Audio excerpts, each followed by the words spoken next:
um convidado que nós já vimos. Na verdade, era para essa entrevista ser em outro dia que nós estávamos juntas apresentando, né? Isso aí, se não me engano, terça-feira, né, da semana passada, nós tínhamos um pré-agendamento, mas hoje temos a alegria, então, de receber o Adeliano Carnin, ele que vai falar sobre os trabalhos da Embrapa, ele chefe da Embrapa Uva e Vinho. Um prazer. Seja bem-vindo.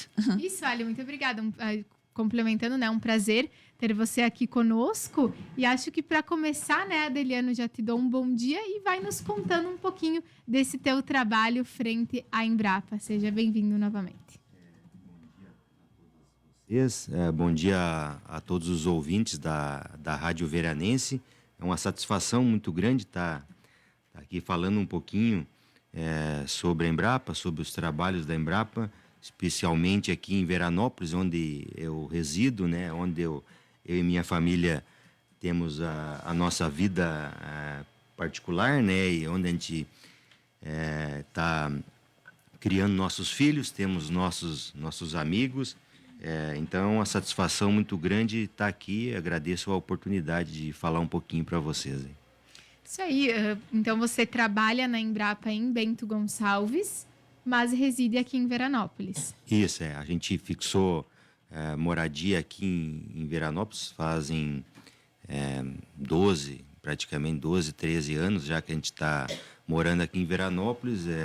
Faz 17 anos que eu trabalho na Embrapa. Eu comecei na Embrapa trabalhando em Brasília e depois uma rápida passagem para uma unidade de Passo Fundo, Embrapa Trigo, e há 13 anos eu estou na Embrapa Uva e Vinho. Então, falando um pouquinho da Embrapa, né? A Embrapa ela é uma empresa brasileira, nacional, né? Ela é vinculada ao Ministério da Agricultura, né? Do governo federal. A sede dela é em Brasília.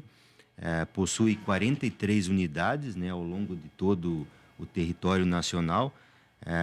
Basicamente, todos os estados têm alguma unidade da Embrapa. O único que ainda não tem nenhuma unidade é o Espírito Santo. Aqui no Rio Grande do Sul, nós temos 4 unidades, né, então é Bento Gonçalves, Passo Fundo, Bagé e Pelotas. E a unidade de Bento Gonçalves é Embrapa Uva e Vinho. Ela tem por missão, né, então, desenvolver, pesquisar soluções tecnológicas para a cadeia vitivinicultura.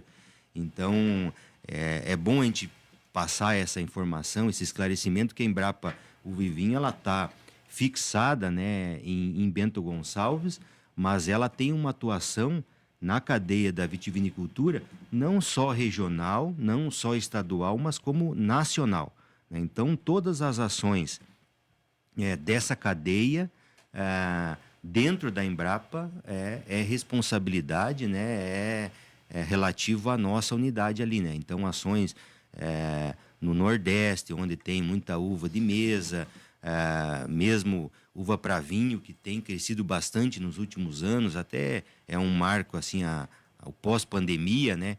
Tem crescido muito a vitivinicultura em São Paulo, Minas Gerais, em Goiás, Brasília mesmo, Bahia. Então, quando a gente se envolve em algumas ações e alguns projetos nesses estados, é a Embrapa Uva e Vinho que é a responsável por liderar essas ações. Porque, pelo que eu entendi, em cada estado é uma denominação, né? Em cada região, digamos assim, é uma denominação. Aqui, uva e vinho. Isso, foram criadas nessas 43 unidades 3 tipos de unidades, a gente chama. Foram classificadas 3 tipos de unidades. As unidades de produto, né, que são Embrapa Uva e Vinho, né, então é focada no produto, uva e vinho. A Embrapa Trigo, a Embrapa Soja, milho e sorgo, arroz e feijão. Temos as Embrapas ecorregionais, que aí é isso que você falou, né? Aquelas Embrapas que trabalham no desenvolvimento regional de um ecossistema mais regional mesmo, né? Então, a gente tem aqui no Rio Grande do Sul, por exemplo, a Embrapa em Pelotas, é a Embrapa Clima Temperado. Então, ela é responsável pelas ações de pesquisa e desenvolvimento para as cadeias todas que estão na região de clima temperado. Então, lá eles trabalham com arroz, com fruticultura, de modo geral, olericultura, gado de leite, né? Então, o foco deles é muito mais diversificado, né? O nosso dos produtos é mais específico.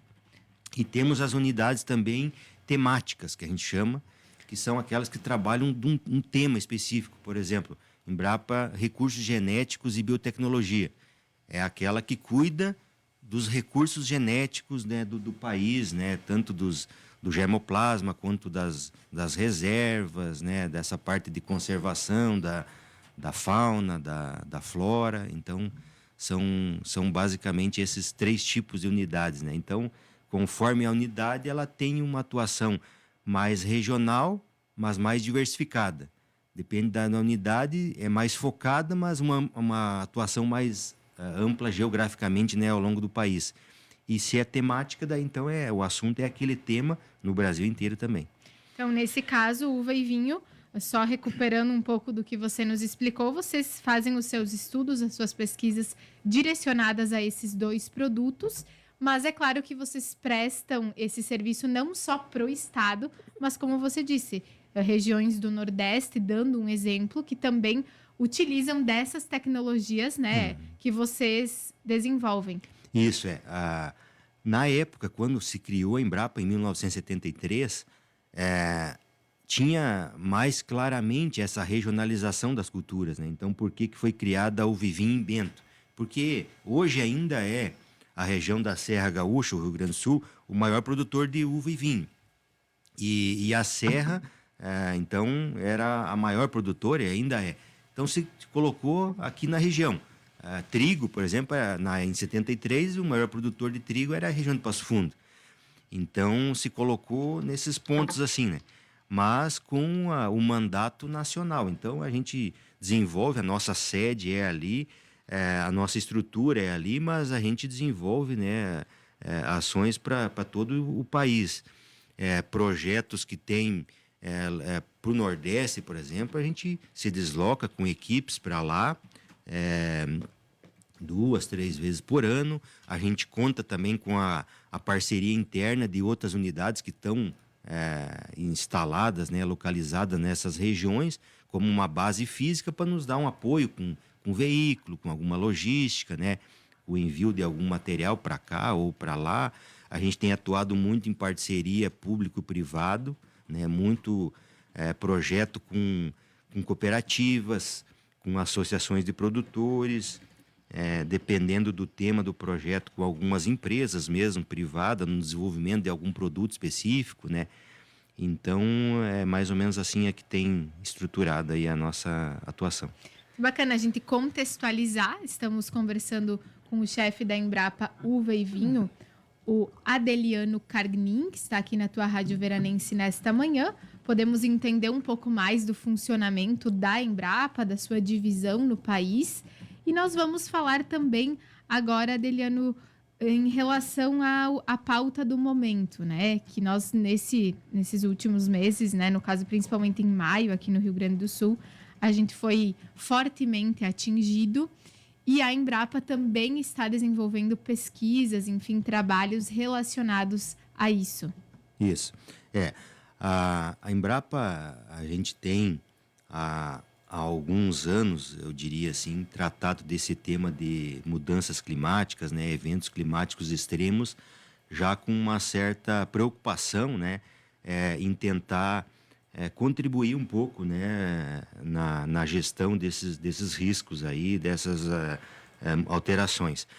Há ao menos 3 anos, as 4 unidades aqui do Rio Grande do Sul, né, nós ali da Uva e Vinho, Passo Fundo, Bagé e Pelotas, a gente elaborou um projeto, um plano, né, de colaboração para mitigar esses riscos, né, e encontrar algumas alternativas para minimizar, né, os efeitos.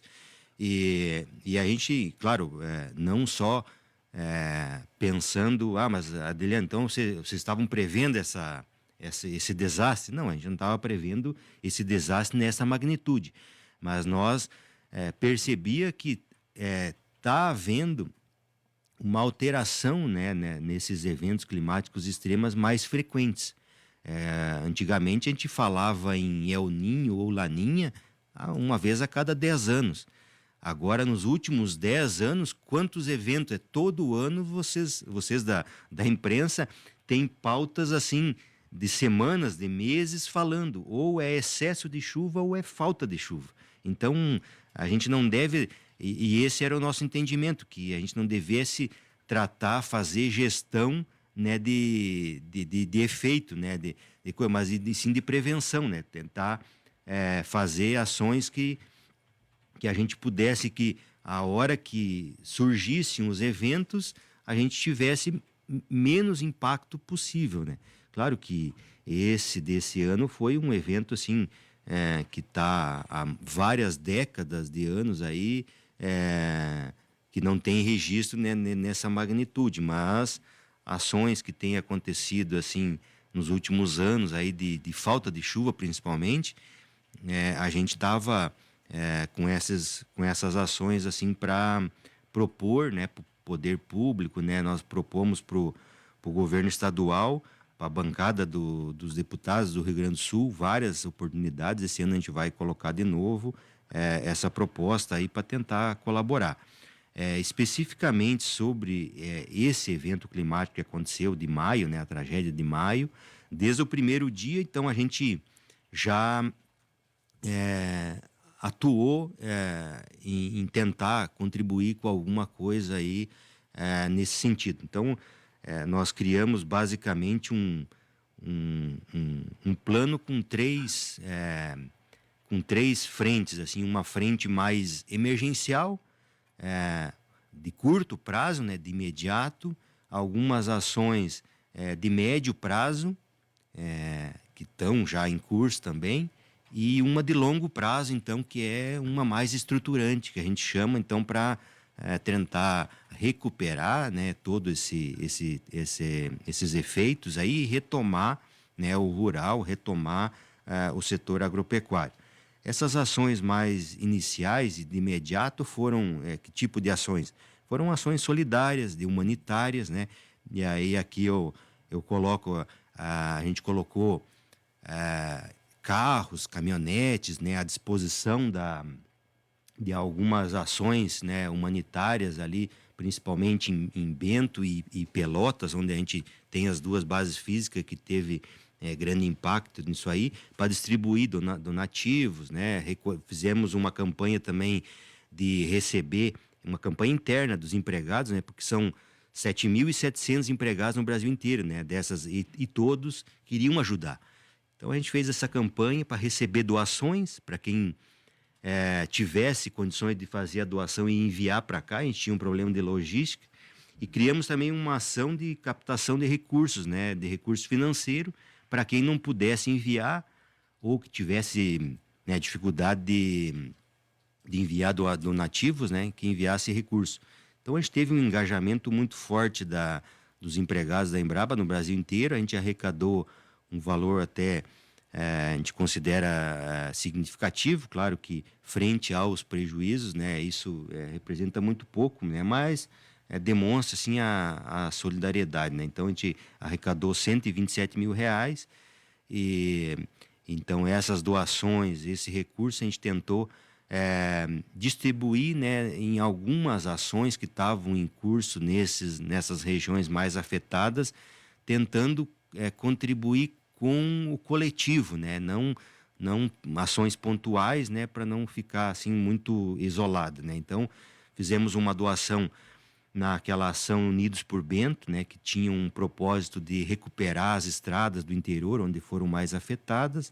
A gente fez uma contribuição também aqui para o município de Vila Flores, em apoio com a CIV, né? Aqui de Veranópolis, De assim. Veranópolis, também. Inicialmente a gente ia contribuir então com a ponte, né, que era uma campanha da CIV, aí depois com O recurso com o federal. recurso disponibilizado, né, para a ponte. Então a gente, em comum acordo com a CIV, disponibilizamos para Vila Flores, para manutenção da 437 ali, que era a alternativa até então. Fizemos também algumas ações assim de acolhimento de pessoas, né, tanto de empregados ali em Bento que tiveram problemas nas suas casas, e enfim. E agora a gente está em curso, então, as ações mais de médio prazo, né, que é fazer esse entendimento do que foi esses prejuízos, esses danos, né? A gente fez um levantamento, então, de números de deslizamentos, a gente estimou a cota de inundação desses rios. Isso a gente entende que, claro, estamos a campo agora, em parceria com a Emater, com o IFE, com algumas outras instituições, para fazer o levantamento, né, mais em loco, desses prejuízos, né, e principalmente ouvir os produtores, né, o que eles, de uva, né, no caso, o que eles estão pensando, né, quais seriam a ideia, né, daqui para frente. A gente entende que esses levantamentos, tanto dos deslizamentos, das inundações, quanto desses levantamentos socioeconômicos que estão em curso, sejam informações muito importantes para o poder público, né, estadual, principalmente, federal e municipal também, na formulação de políticas públicas, né, e rearranjo dessas áreas, né, de reocupação ou não, né. Então, por exemplo, uma cota de inundação que a gente estimou ali para o Rio das Antas, por exemplo, Taquari, né, e tal, que esse levantamento foi feito até Lajeado, a gente estima que o ideal, a decisão mais oportuna, né, mais adequada, é que essas áreas de inundação não sejam mais ocupadas, né, principalmente com moradias, né, e com estruturas de animais, até mesmo lavouras, né, mas em alguns casos pode ser dado outro uso, por exemplo, uma área de reflorestamento, alguma coisa assim, de mata ciliar, né? Então, é nesse sentido aí que a gente tem feito o trabalho. E ações mais a longo prazo, mais estruturantes, e alguns programas que a gente está tentando estabelecer de recuperação desses solos, né? dessas áreas, que uso que vai ser dado, que manejo que vai ter que ser necessário para reocupar essas novas áreas aí, alguns programas de fornecimento de material genético, né? Então, para a retomada dessas ações.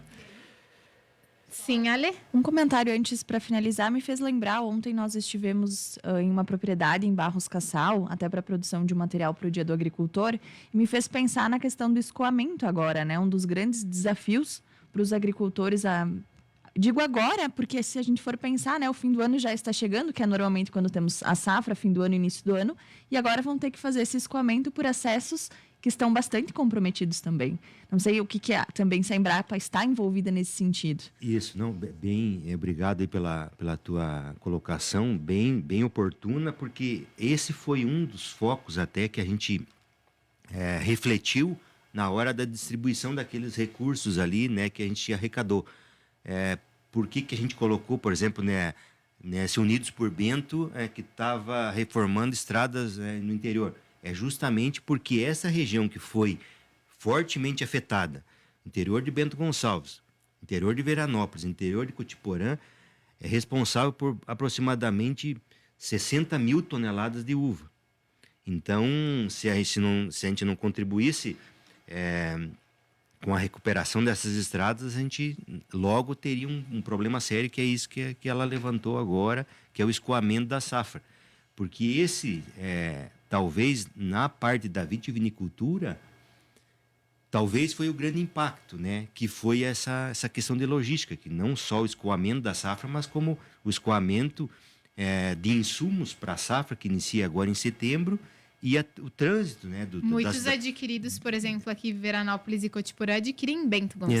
Exato, muitos são sócios de cooperativas localizadas em Bento Gonçalves, né? Que precisam transitar não só com os insumos, mas como os técnicos agrícolas, né? Que dão o suporte, né?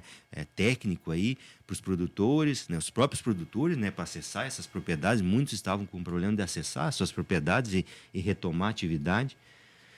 Então, temos aí um grande trabalho pela frente, né, Adeliano? Mas a gente agradece a visita do Adeliano Cargnin, chefe da Embrapa Uva e Vinho. Vamos seguir em contato, quem sabe, para mais entrevistas ao longo de todos esses projetos que vocês vêm desenvolvendo. Muito obrigada. Sim, eu que agradeço aí a oportunidade de falar um pouquinho do nosso trabalho, da nossa atuação. A gente agradece a Rádio Veranense aí, né, como uma empresa de comunicação, né, são os grandes parceiros, nós sempre foram e sempre nos ajudam bastante a levar, né, a informação. A gente se coloca à disposição, né, acho que é importante a gente fazer rotineiramente esse tipo de interação, né, para nivelar as pessoas, passar informações, esclarecimentos, né, a forma como a gente pode ajudar. Então, agradecer mais uma vez a oportunidade. Quero mandar um abraço aí para os meus amigos aqui de Veranópolis. E muito obrigado.